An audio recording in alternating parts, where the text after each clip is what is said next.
दोस्तों, स्वागत है आपका अपने YouTube चैनल शुभम अड्डा एकेडमी। दोस्तों, आज हम फिर आपके लिए लेके आ गए हैं सुपर 30 क्लास, इंडियन पॉलिटी की सुपर 30 क्लास। यह इंडियन पॉलिटी की सुपर 30 क्लास नंबर 2 है। तो अगर आपने पहली क्लास नहीं देखा है तो वो इस चैनल पर अपलोड हो चुकी है, जाकर उसको देख लीजिए। और ये वीडियो अगर आपको पसंद आ जाए तो इस वीडियो को लाइक करिए, शेयर करो, हमारे चैनल को ज़रूर सब्सक्राइब करिए। तो चलिए वीडियो स्टार्ट करते हैं। हमारा पहला क्वेश्चन है, संघीय प्रकार के शासन का एक गंभीर दोष है। तो क्या दोष है? तो वह है पृथकता का खतरा। संघीय प्रकार के शासन में पृथकता का, अलग होने का खतरा हमेशा बना रहता है।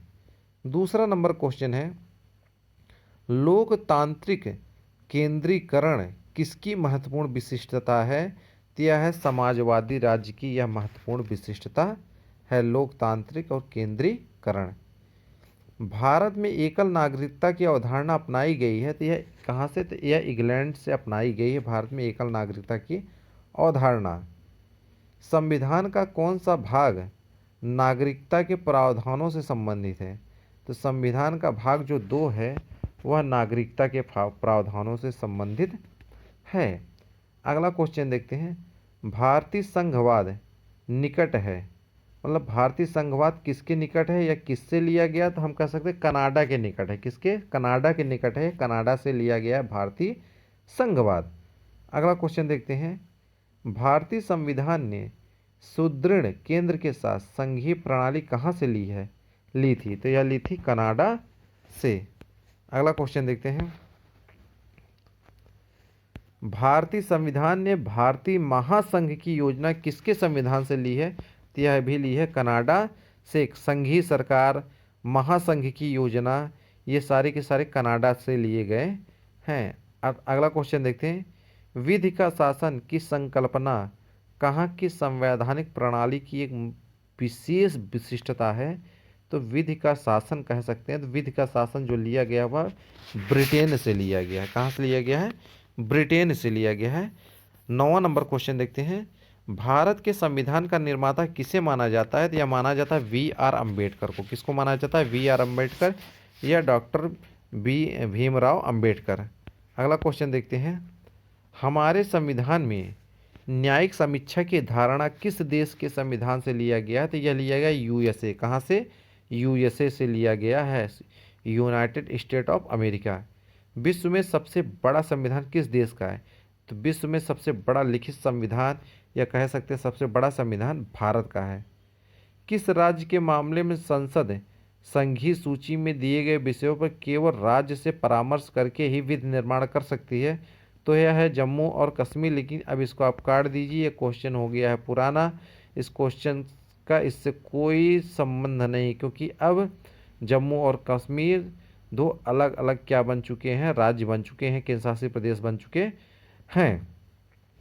अगला क्वेश्चन देखते हैं, संघीय सूची में कितनी मदें हैं? कहने का मतलब संघ सूची में कितनी विषय हैं? तो 97 विषय हैं। संविधान का अनुच्छेद 370 किस राज्य पर लागू होता था? किस राज्य पर लागू होता था? तो यह लागू होता था जम्मू और कश्मीर पर, लेकिन प्रेजेंट समय में यह लागू नहीं है। कोई व्यक्ति भारतीय नागरिक नहीं होगा यदि वह स्वेच्छा से दूसरे देश की नागरिकता ग्रहण कर चुका है, तो वह व्यक्ति इस देश की नागरिक नहीं कहलाएगा।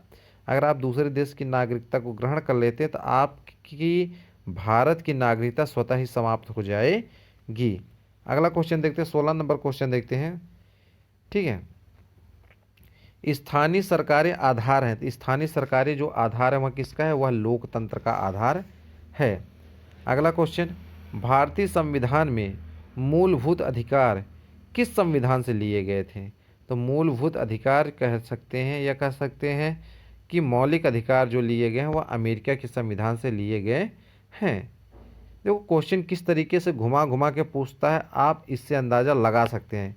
प्रारंभ में कितने मौलिक अधिकार दिए गए थे? प्रारंभ में 7 मौलिक अधिकार दिए गए, लेकिन वर्तमान समय में 6 मौलिक अधिकार है, क्योंकि संपत्ति के अधिकार को निकालकर एक विधिक अधिकार बना दिया गया है। 19 नंबर क्वेश्चन देखते हैं, संविधान की किस धारा के अंतर्गत कोई भी व्यक्ति मूलभूत अधिकारों के हनन का मामला सीधे उच्चतम न्यायालय में उठा सकता है? तो धारा 32 के तहत इस क्या कर सकता है कि सीधे आप मूलभूत अधिकारों का हनन होता है तो सीधे आप उच्चतम न्यायालय में आप इसके लिए अप्लाई कर सकते हैं। ठीक है। एक रिट किसके द्वारा जारी की जाती है? तो कोई भी उच्च न्यायालय रिट जारी कर सकता है। अगला क्वेश्चन देखते हैं, भारतीय संविधान में किस प्रकार के रिटों की विशिष्ट व्यवस्था नहीं की गई है?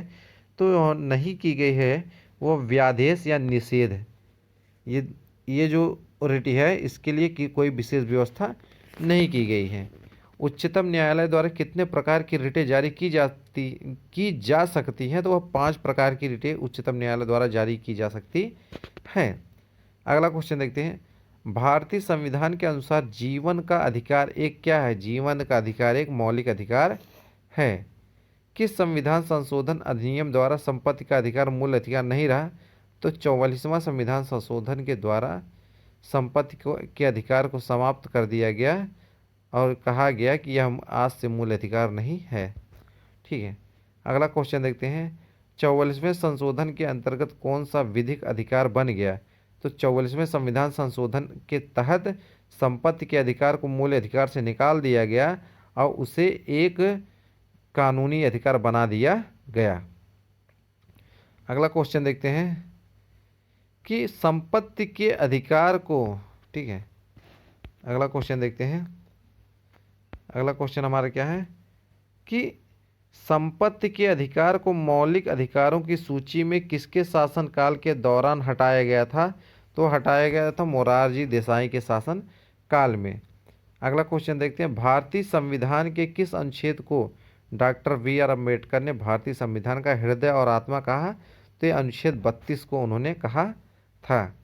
29 नंबर क्वेश्चन देखते हैं, कोई राज्य उन अधिकारों द्वारा जाना जाता है जिन्हें वह बनाए रखता है, यह कथन किसका है? तो यह कथन लास्की का है। किसका है?